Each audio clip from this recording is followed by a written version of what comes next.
Okay. Okay, we are connecting. All right, hello, friends. Today we are going to be talking about some ways that you can build momentum as a bridal beauty business owner in a new area. Now, I'm pumped up because this isn't just going to be like a one size fits all for people who just moved to a new area. This is great because we are going into 2023. So, if you are a bridal beauty pro who is in a new area, this is going to help you a ton, but also if you have a team and you are thinking about possibly expanding into a new location, this is going to help you as well. But most of all, if you took a break during the holiday time, this is also going to be like a great refresher on how you can start gaining some momentum behind the scenes. Hello, thank you for hopping on. So, like I said, that's what we're going to be talking for today. And this is something that I have personal experience in because if you are new here, hello, friends. If you are new here and you don't know, I have a bridal beauty team and I have freelancers in 4 states. Now, in order for me to expand my bridal beauty business in these locations, I had to do the same tips that I am going to be giving you today.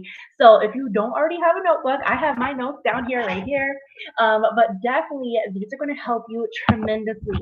So, like I said, I have some experience in expanding my business as a team owner. But before I became a team owner, I really had to establish myself in my hometown of Charleston, South Carolina.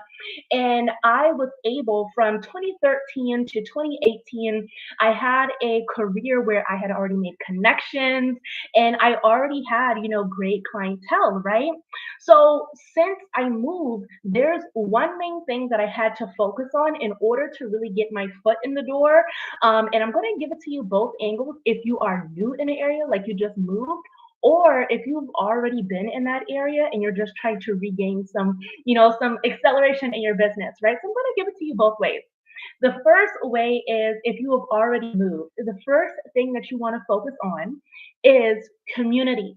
Friends, community is the reason why I was able to move from Charleston to where we are now because of connections through the DMs, through Instagram message, right? So this isn't going to be like a full-on Instagram training, but this is going to be mostly focused around how you can utilize Instagram. One, because it is a free platform, and this is also going to be great if you feel like you are an introvert. I'm an introverted extrovert, so these tips are going to be helpful for you.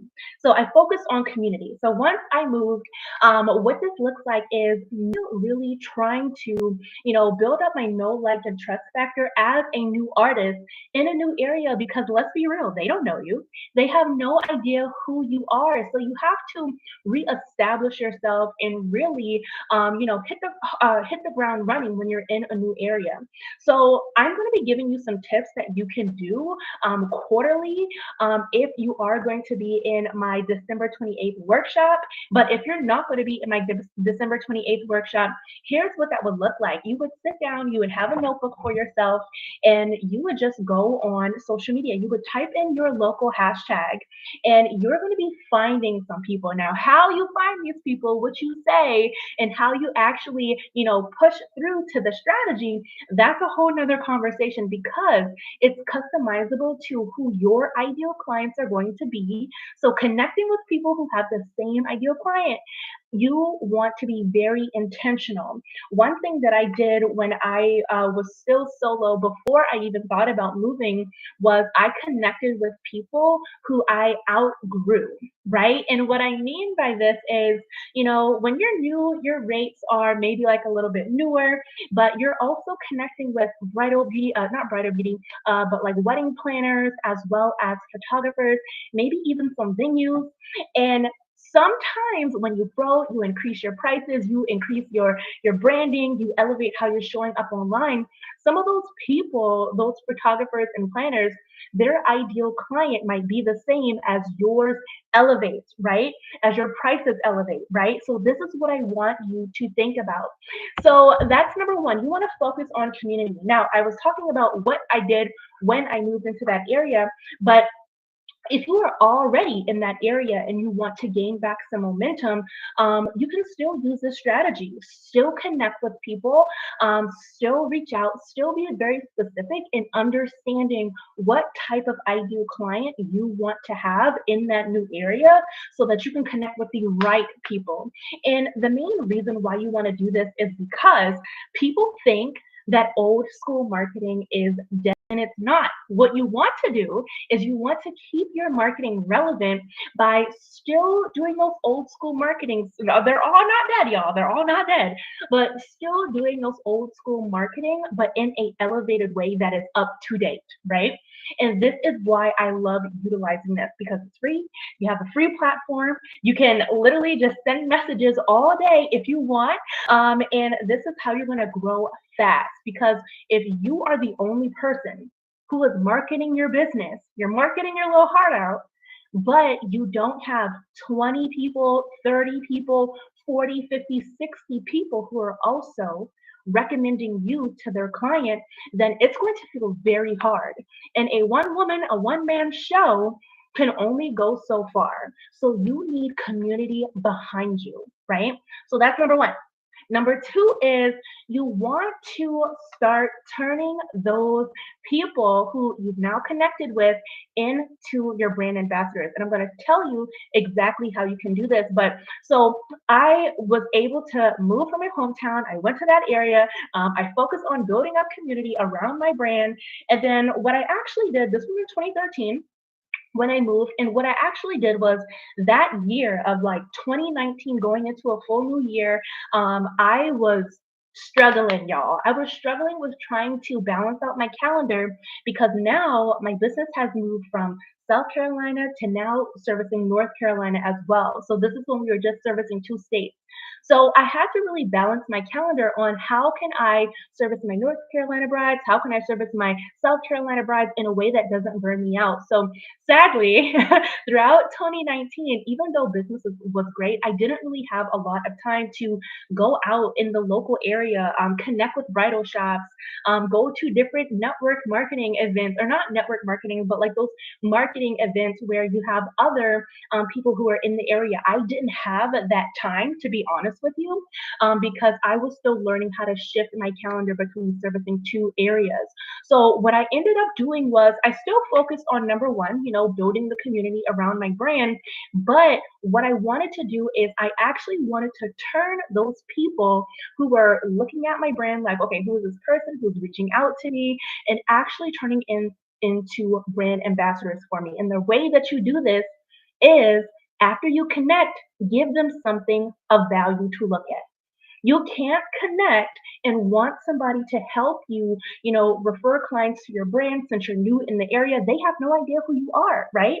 So when you start to focus on how you can actually give them something of value to look at so that they, like, without a shadow of a doubt, even though they don't know you and all you did was send them a DM message, now they know, okay, this person is credible. This person is an expert. This person, I feel 100% comfortable enough to send them my clients, even though we haven't met in person. We never got on a Zoom call. We never got on a phone call. This is what happened to me. And I'm going to give you a walkthrough of how that happened.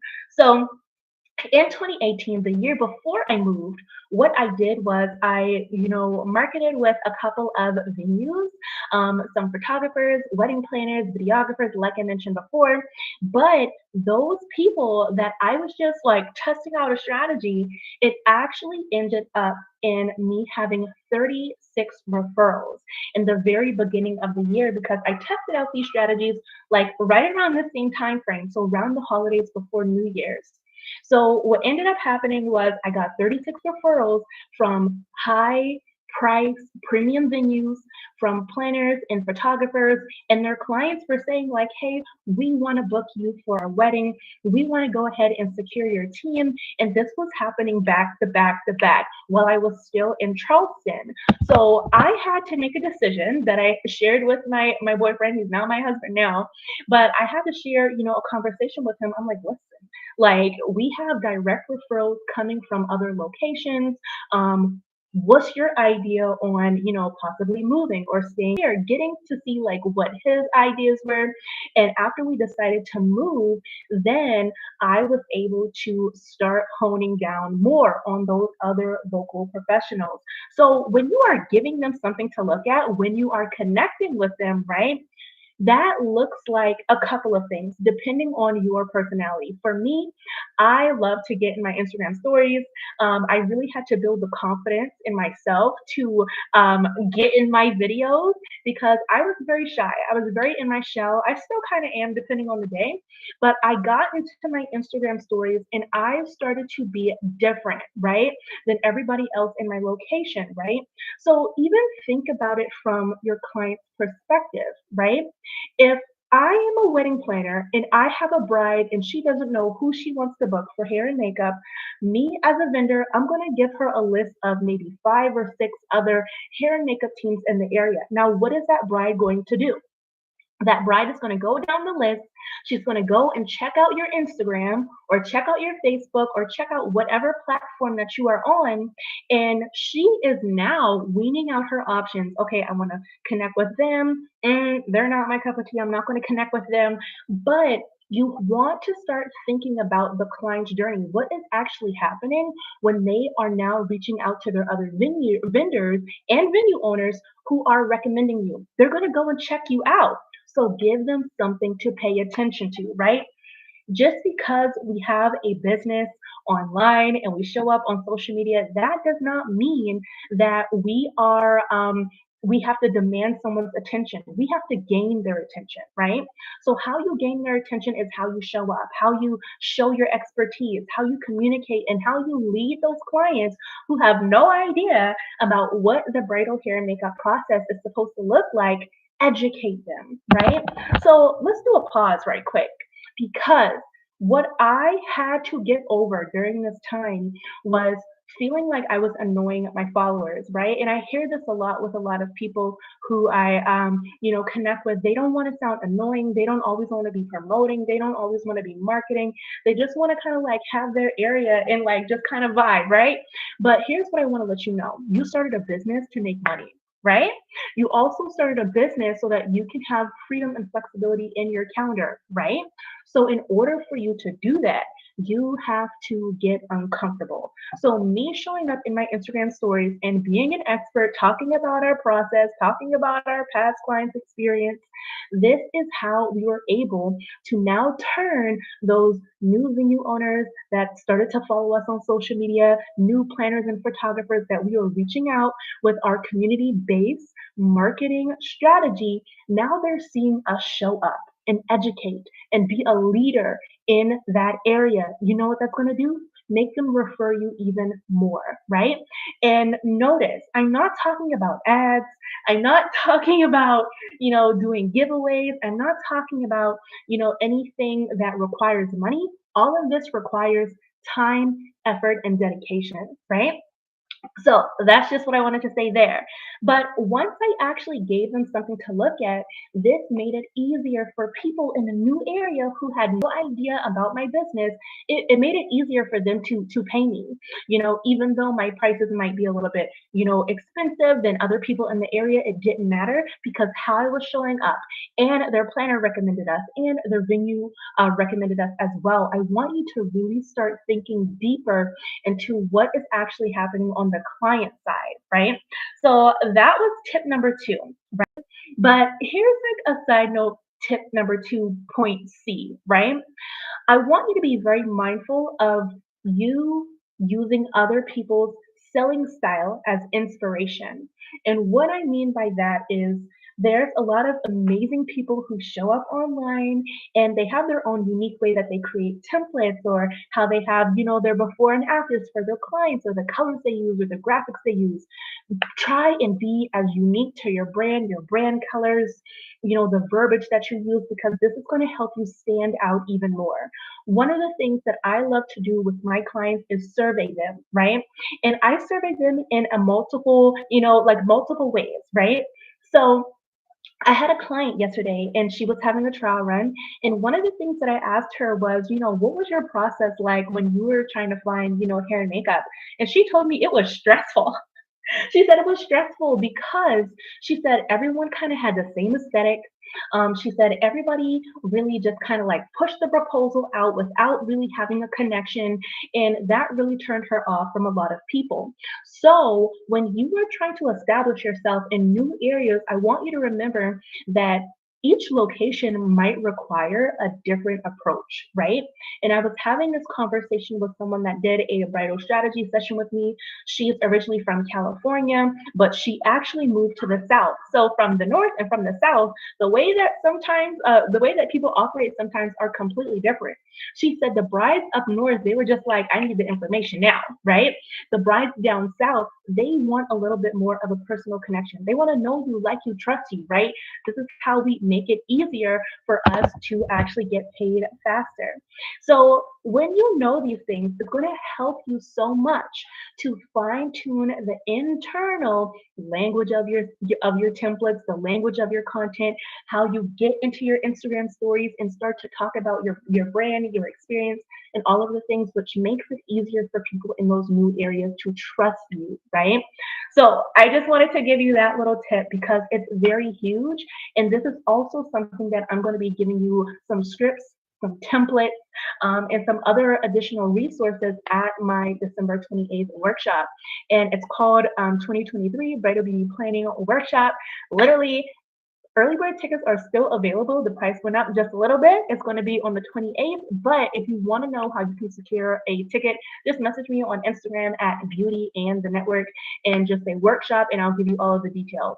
So aside from that, you're going to get templates. I can't share all the templates and what to say and how to talk about your brand, your process, your services, and how to really use those reviews in a way where you are really giving somebody a Netflix kind of preview, but in your Instagram stories. You want to entertain people. You want to catch their attention. Remember, we just can't assume that just because that we have you know a business, that means somebody has to pay attention to us. We have to gain their attention and their trust.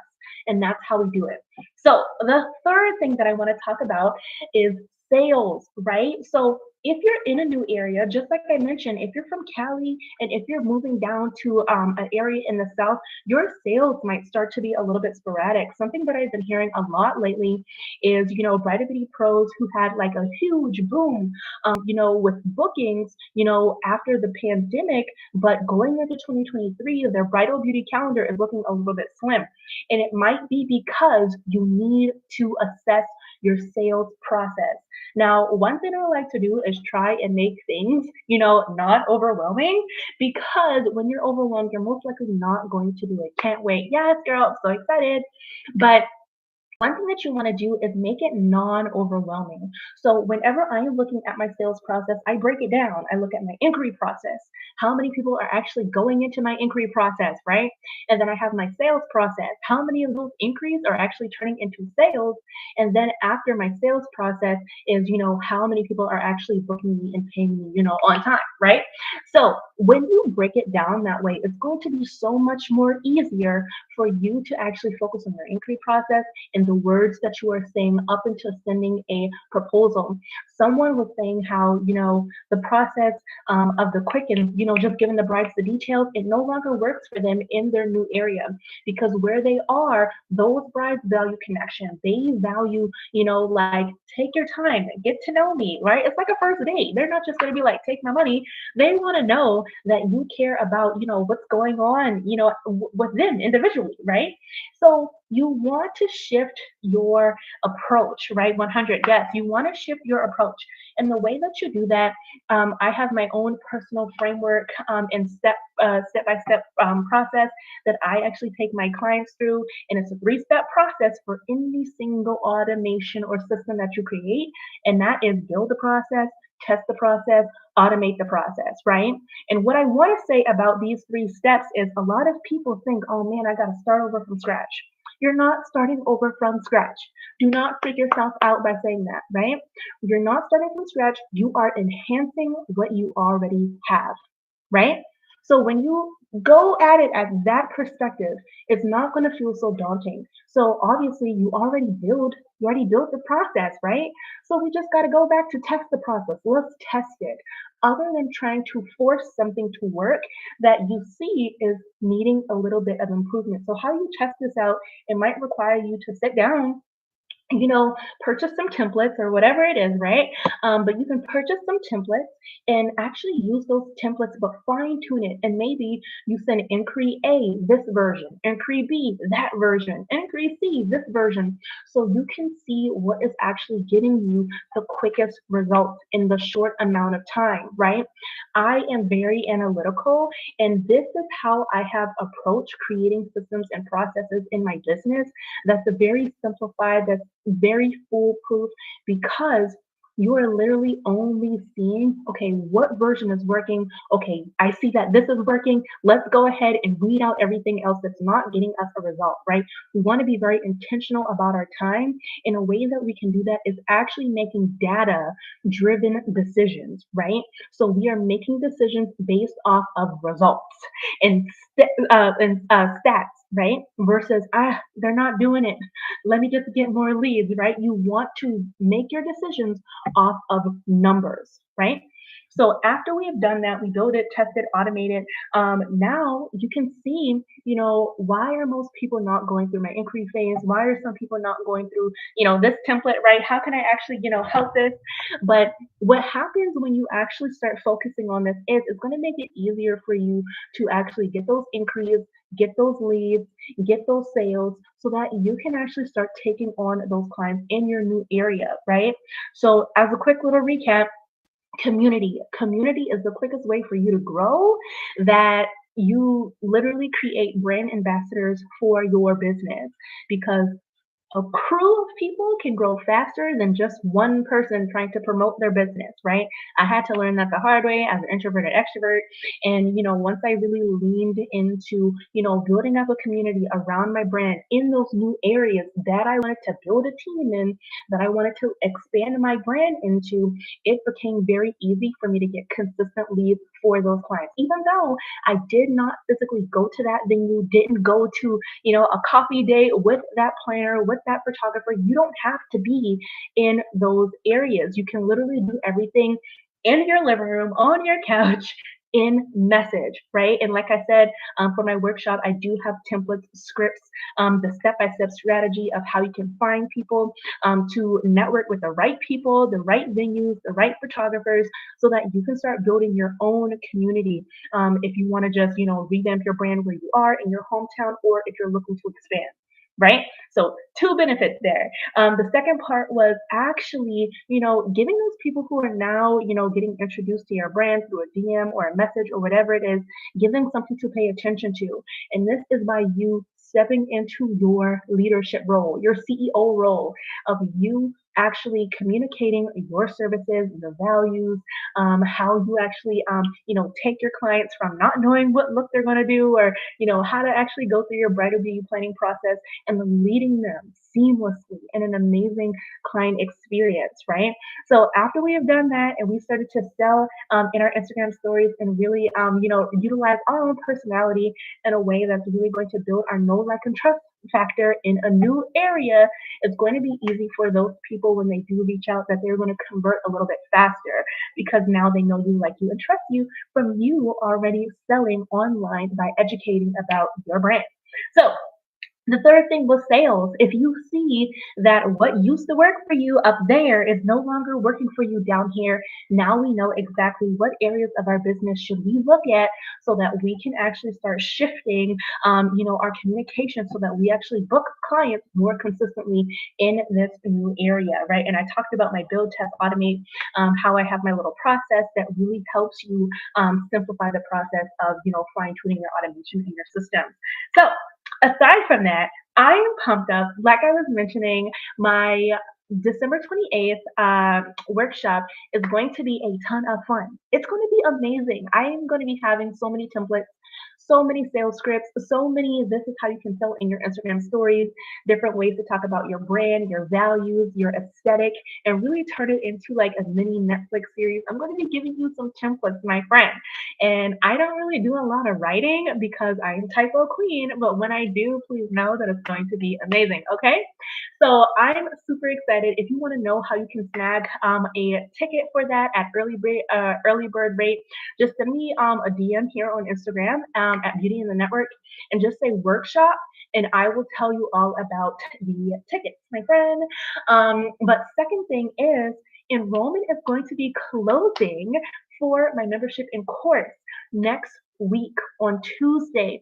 So my membership in course is basically an amazing community where you, as a new bridal beauty pro, hair or makeup artist, you are going to be able to start creating some momentum in your business so that you can have consistent four-figure sales months as a solo artist. As a solo artist.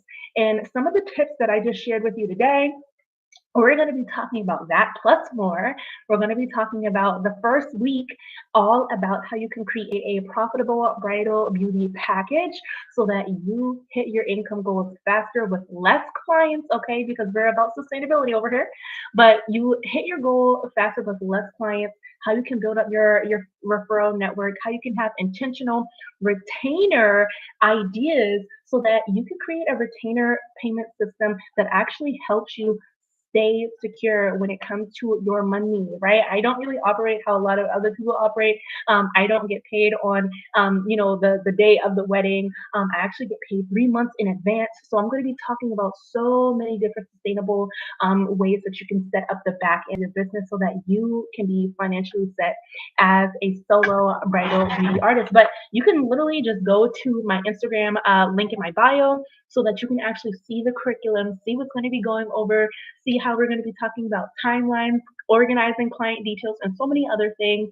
And if you have a question for me about my workshop or my membership, feel free to reach out to me anytime. I am slow when it comes to answering my DM messages because they get crazy, but I always take my time and respond back. So if you have any questions for me about today's live, just send me a message and I will answer them for you. But other than that, bye, my friends. I hope you have an amazing day. Bye.